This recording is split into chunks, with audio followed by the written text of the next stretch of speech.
नमस्कार दोस्तों आज की इस वीडियो में आपका स्वागत है। तो दोस्तों आज की इस वीडियो में आरपीएससी राजस्थान लोक सेवा आयोग के द्वारा सब इंस्पेक्टर टेलीकॉम के लिए जो नोटिफिकेशन रिलीज की गई है उसके डिटेल्ड नोटिफिकेशन के बारे में जानने वाले हैं। लेकिन दोस्तों आप हमारी वीडियो में आगे बढ़ने से पहले हमारी YouTube channel government job news को सब्सक्राइब कर लीजिए और साथ साथ में बेल आइकन को प्रेस कर लीजिए ताकि ऐसी ही एजुकेशनल एंड नॉलेजेबल वीडियो मिले आपको सबसे पहले। तो चलिए दोस्तों वीडियो शुरू करते हैं। तो दोस्तों ये नोटिफिकेशन राजस्थान लोक सेवा आयोग की तरफ से 20 नवंबर को ये रिलीज़ किया गया था, जो सब इंस्पेक्टर टेलीकॉम के लिए रिलीज किया गया है। यहाँ पर टोटल नंबर ऑफ़ वैकेंसी इसमें 94 वैकेंसी यहाँ पर रखी गई हैं, जो कि non TSP non schedule area के लिए है 94 और जो शेड्यूल एरिया है उसके लिए 4 वैकेंसी रखी गई। इस प्रकार से कुल मिलाकर यहाँ पर टोटल 98 वैकेंसी रखी गई हैं। तो यहाँ पर category wise UR category, SC category, ST, OBC, MBC, EWSC सभी कैटेगरी वाइज वैकेंसी को डिवाइड किया गया है। उसके बाद में यहाँ पर इसकी एजुकेशन क्वालिफिकेशन के बारे में जाने तो यहाँ पर स्क्रॉल करते हुए नीचे की तरफ आओगे तो यहाँ पर क्लियरली मेंशन किया गया अनिवार्य शैक्षणिक योग्यता।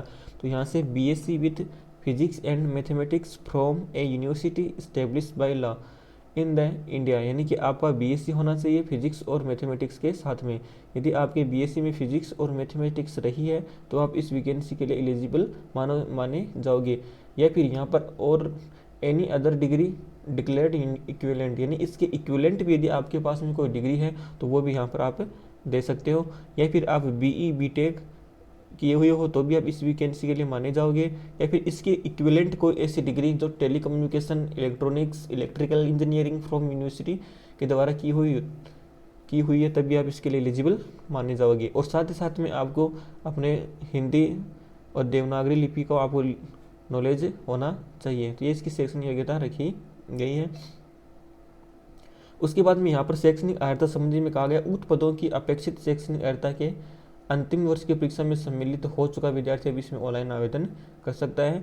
उसके बाद में यहाँ पर इसकी पे मैट्रिक्स के लेवल की बात करें तो यहाँ पर इसका पे मैट्रिक्स लेवल बहुत ही अच्छा और शानदार रहने वाला है।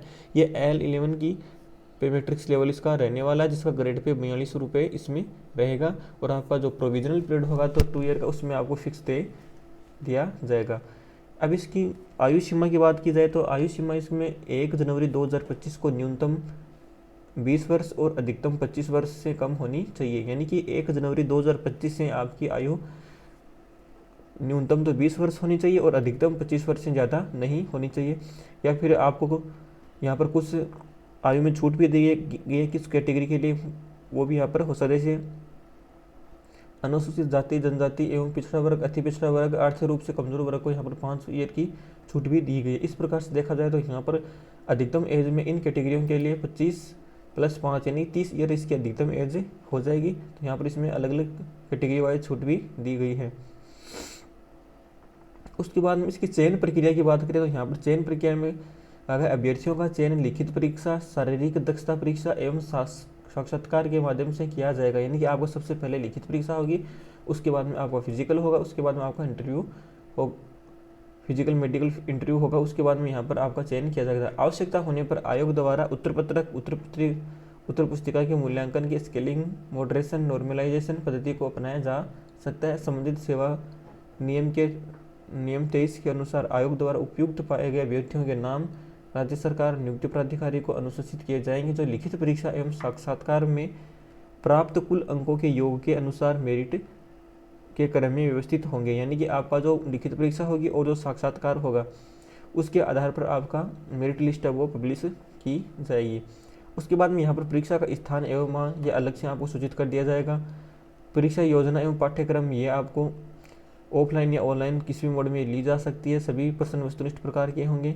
और इसके ऑनलाइन आवेदन की तिथि की बात करें तो यहाँ पर 28 नवंबर से लेकर आप 27 दिसंबर तक इसके ऑनलाइन आवेदन कर सकते हैं। और आवेदन प्रक्रिया यहाँ पर दी गई, जो SSID या फिर OTR रजिस्ट्रेशन से आप इसके ऑनलाइन आवेदन कर सकते हैं।